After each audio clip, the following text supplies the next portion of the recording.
everyone, I'm here to show you how to make the Girls Programming Network Scissors Paper Rock a beginner's workbook.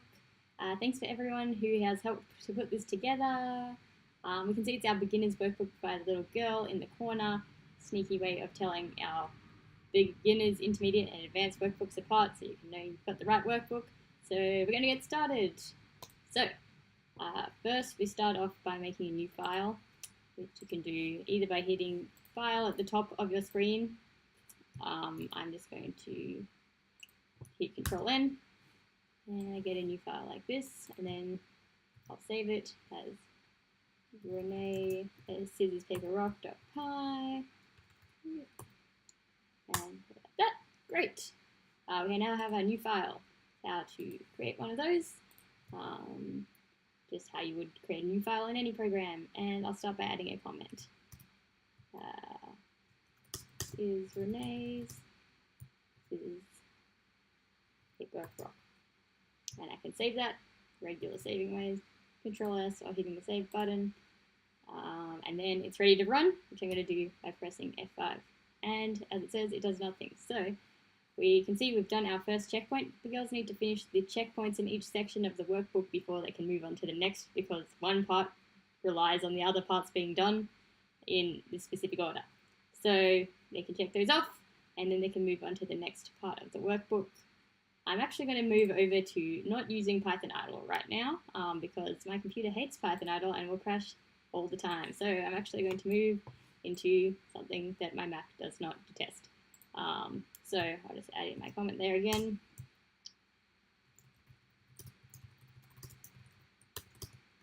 Okay, cool, we're good to go. And now I'm also adding a print statement.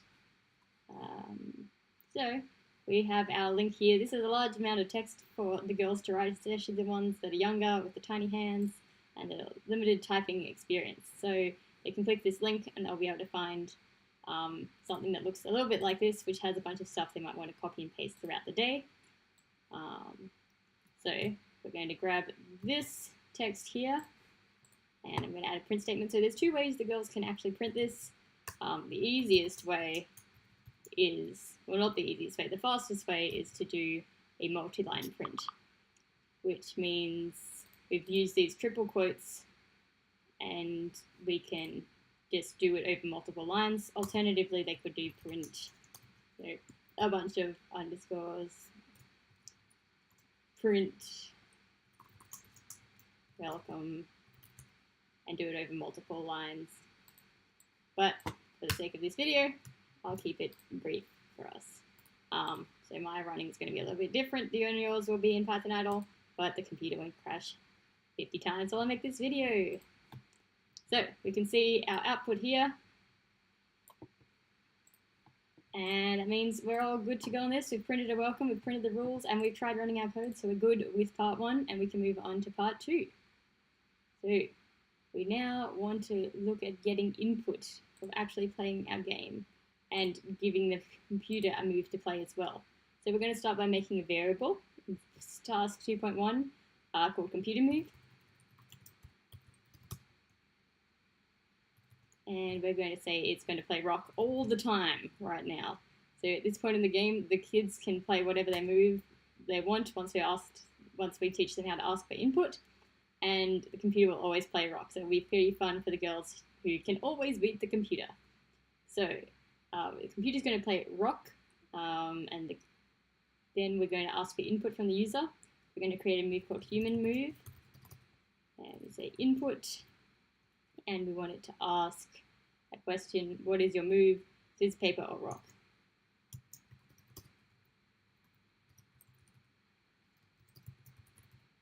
And we're going to say these are all going to be lowercase, because we'll find out later that it won't work if we use capitals when we some places and lowercase in other places. So all lowercase. Girls might get stuck on that. So we've got the computer move, it's hard-coded. We've got the human move, which will ask the human for a move. And the girls can run their code at this point if they like.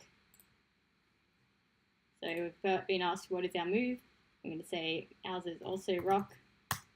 And then nothing happens. We should probably print out what the move is, so we can see some sort of result. So we're going to say, we're going to print out each of the moves. So we're going to say print, and we're going to have computer played, and then we're going to have a colon to make that match, and then we can just separate our different things we want to print out with this comma, and it will automatically put in a space. So we'll print out the computer's move. We're using our computer move variable, and we're going to do the same for our human move.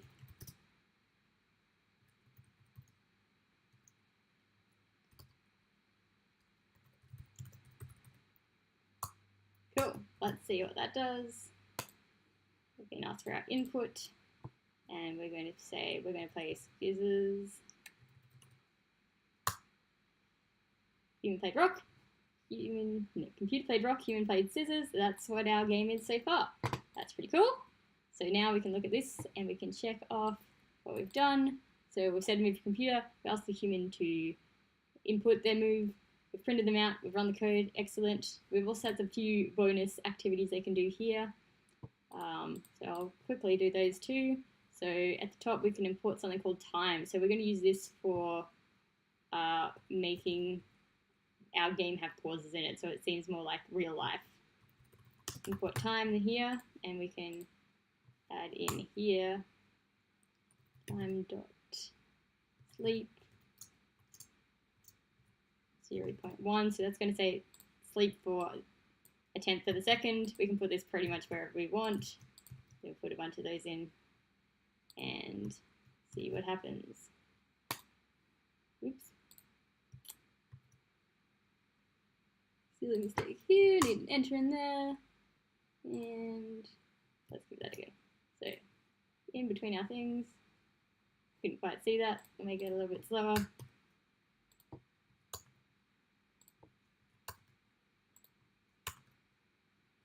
Let's see what that's like. And we're going to put in paper, and it gives us one line of things at a time. I'm going to take those out just to make our code look simpler. But, you can just chuck in that line pretty much wherever you want in the game, and the girls can do that too. Okay, and our other one is personalize the game. So at the start of the game, we could also ask the human player what's their name. We'd say name equals input, what's your name? And then we can also use that in the output. So instead of saying human played, we could say name played. So let's see what that looks like. Put an extra bracket in there. Let's put that again. What's my name? My name is Renee. I want to play rock. Computer played rock. Renee played rock. Cool. I'll take those out as well, just so we can see the basic project and how simple it is to do something really cool. So we'll take those out, and we're going to move on. So these purple sections are just for if the girls kind of get ahead of the class and they're going to be stuck waiting for a next lecture, which we will be at some point. So we have all these blue lecture markers here on our workbooks, and it means the girls won't know the concepts unless, maybe they've come a couple of times before. They won't know the concepts they necessarily need to do the next part, so it's an indicator that, hey, you might need to wait here to do something. So if they get stuck at a blue marker, they can go back and they can do these purple bonus parts of the workbook, which will add on to their project, but aren't essential for making the next parts of the project work. So we are up to this section now. Okay, so we want to actually, we've got the two moves, what the human played and what the computer played, and we want to compare them to see who wins. So the first thing is we're going to get the girls to write down on their workbooks with pencil the rules of the game, basically. So what happens if we get scissors and scissors, it's a draw. If we have scissors and paper, then the human wins. If the human plays scissors and computer plays rock, the computer wins. Basically, they need to fill out this table manually, and then we're going to use that to calculate the winner. So might seem slightly tedious, but we're going to do this with a bunch of if statements and elif statements. but you know, they can copy and paste, so hopefully they'll get a really good grasp of how if statements and elifs work from doing this part. So let's start with if human move equals scissors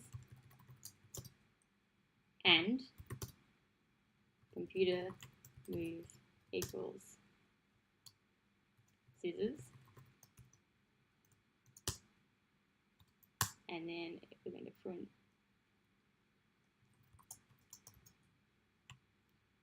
computer, nope, sorry, that's a tie. Print, it's a tie. Great. So let's give this a go. We're going to change what the computer plays all the time to be scissors.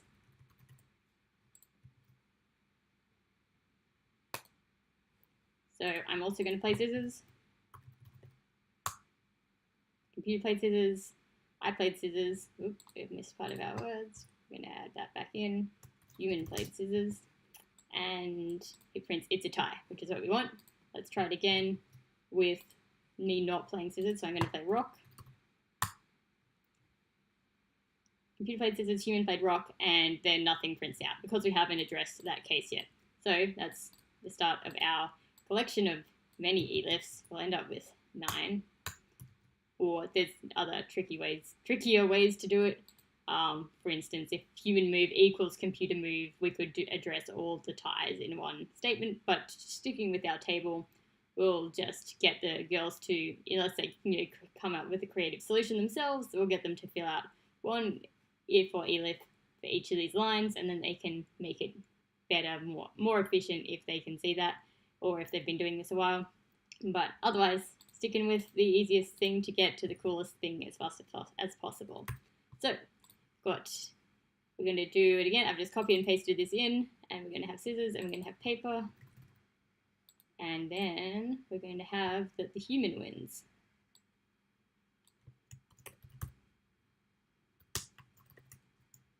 Awesome. Cool. And basically, we're going to copy a bunch of these. I'm just going to put a bunch in now.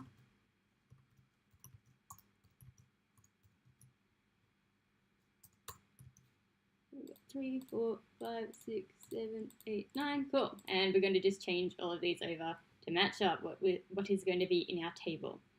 So scissors and paper, scissors and rock is here. And we want the computer to win. And then we've got the next line is going to be paper and scissors.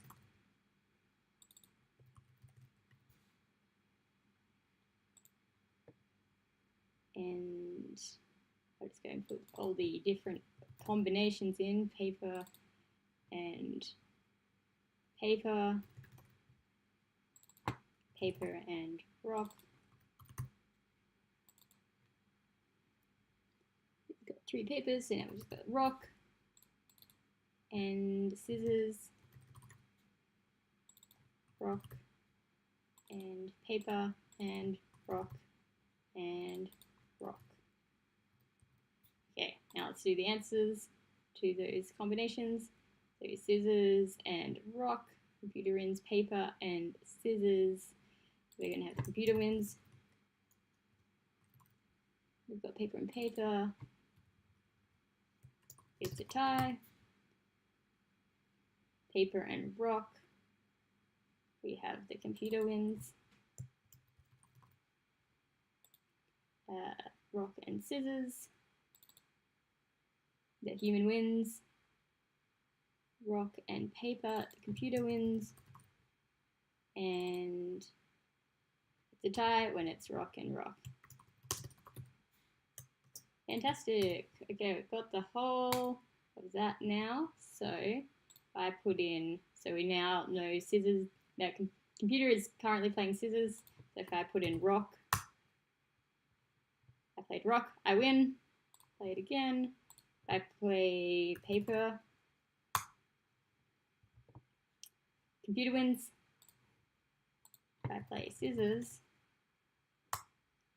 it's a tie. Great. So we've got our things covered. We could also change this over, make it paper. and play it again, but we've basically got everything covered that we need. I might play a rock, and we can, play all the different combinations now.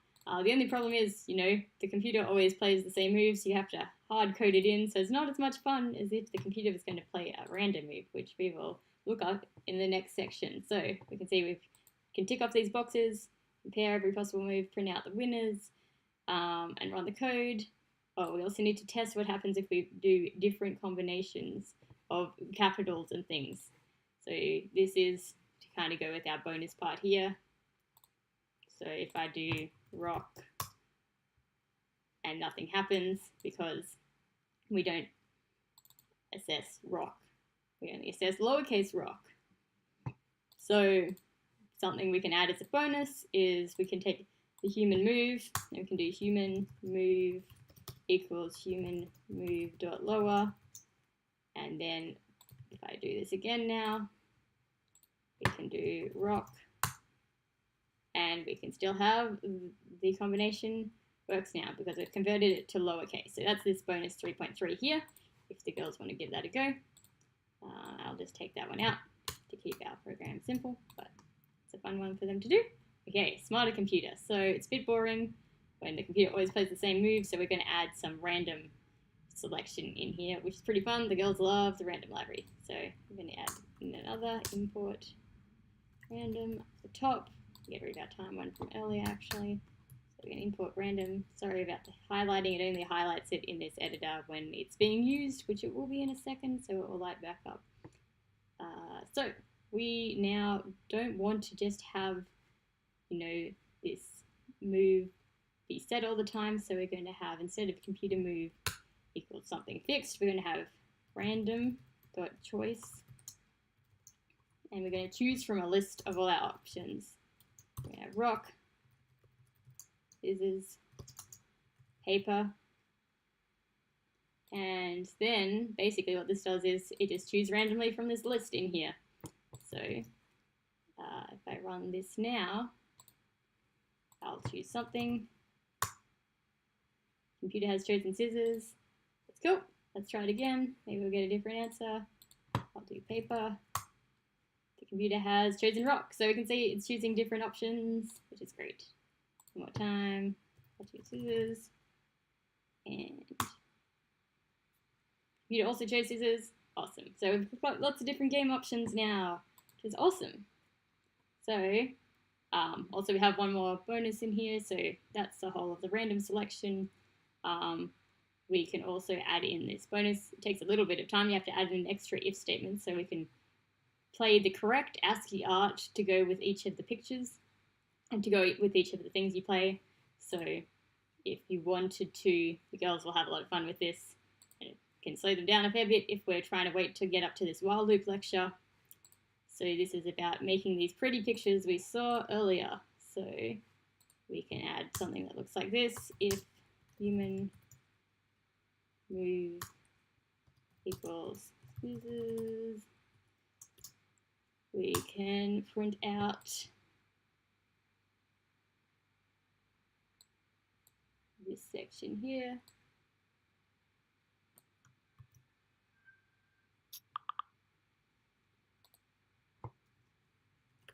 Print this. Actually, maybe we'll assign these to variables, so let's chuck these at the top because we can use them multiple times.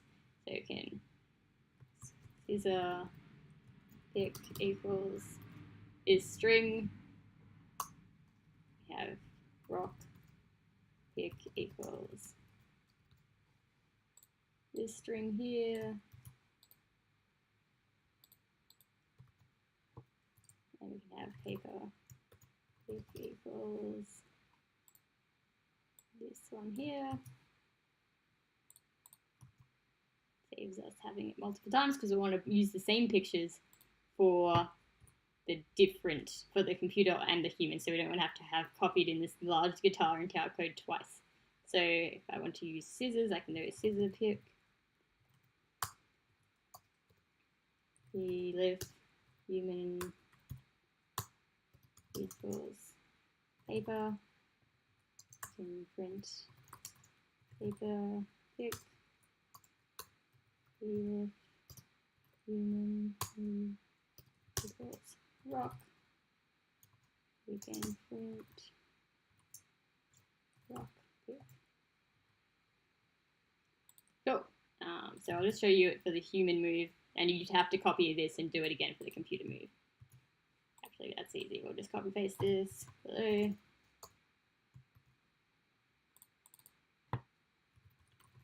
Computer move. More. Okay, cool. Let's see what it looks like. I'm going to play a rock.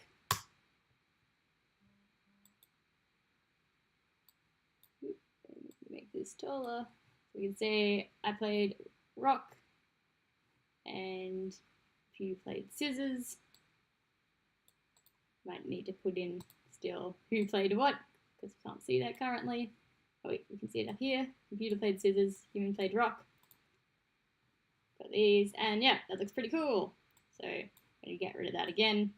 That's getting pretty chunky, but the girls will love doing that one. So let's get rid of these ones as well.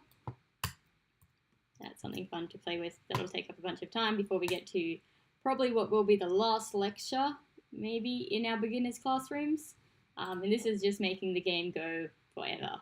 So we're going to get them to create a infinite loop, which will just keep playing the game until, you know, they force the game to quit.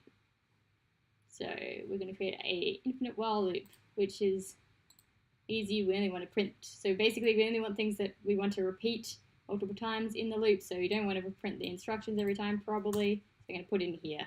So we're going to go while true. And this just creates an infinite loop. So, you know, other times when we use our while loops, we'll have some sort of condition instead of true, you know, while, you know, temperature greater than 37, print it's hot or something, and then maybe we change the temperature inside our loop. But here, we just want this game to go forever, so we are just going to create an infinite loop by saying while true, the condition is always true, so we always do the loop. So by doing that, we should now have a game. So we've put all this code inside by indenting it. That's what 5.4 is about, because they often forget to indent their code, which is important in Python. So let's give that a run. So now I'm going to play rock, and it's a tie. I'm going to play rock again. Game is getting too long. And this time I won. Let's play paper. The computer wins. Play paper again. Computer wins. Paper again. No, it just keeps winning. I want to win. There we go. It's a tie. So we can see it's just going over and over again. And that is the bulk of our game here. So there's a few extensions using different things. So we might use a for loop instead of a while loop. So let's chuck in this first extension. It's something that girls might get up to if they're flying through quickly. There's a lot of extensions about keeping score and making sure they put in a real move that's not like, you know, banana or something. I'll just do this one extension here. So I'm going to start with the question of how many games they want to play. Num games, I'm going to call it. Input and how many games. And the thing is with this input is because we take in a string, so before we took in rock, scissors, or paper, but we actually need a number. So they might put in the number 1, but we need to convert that to an actual number rather than the string of the number 1. So I'm going to use int to do that. And then I'm going to get rid of this while loop and create a for loop instead. So I'm going to have for I in range num games. What this does is basically it creates a list from 0 to num games minus 1. It's basically a list of n game number of game items, and then we're just going to do this code once for each of those items. So an I is just the variable it gets stored in, but basically we don't really care about what the numbers are. We just want to repeat this code that number of times. So if I play, say, 3 games, I want to play rock, and play rock again. I want a bigger screen, and I'm going to play paper the last one. And then we finish, our game is finished now because we've played our 3 games. We can also add something like a counter to this game, which is the next extension. about keeping score. To see who wins, you could start off by adding some variables like human wins equals 0, computer wins equals 0, and then each time someone wins, we would add, human wins equals the current human wins plus 1, and you would do the same for computer. And at the end, you would print that out, and you could say the computer won, 5 games, and the human won 2 games, and that's a fun, tally of the scores of however many games you've decided to play. So if you wanted to print that out at the end, you'd have to do it after your loop here. That would look like print, human wins, computer wins. Would be the lazy way of just having the two, at the end you could add, game over, human, all this extra text. And you could have an overall winner as well. So, you'd use an if statement to compare if the number of human wins was bigger than computer wins, and the number of computer wins was bigger than human wins, or if they were the same, it would be a tie. But you've already done all that stuff in here, so the girls will hopefully have some idea of how to do it, except this time instead of comparing words, we'll be comparing numbers, but it's mostly the same. They'll just have to, use greater than or less than symbols as well. But not a big step, so it should be pretty cool. So I hope that's been helpful, and you can see how this all comes together. We've got our final code, which looks like, if we just get rid of these last things about humans and computers winning overall, it will look like this. Yep, that's our basic game here, which is pretty cool. Because they get to understand a lot of stuff, and they have a lot of extra bonus things they can do throughout the project. So hopefully they have fun with that. Hopefully you had fun too. So yeah, have fun, and let me know if you have any questions. As always, send me an email.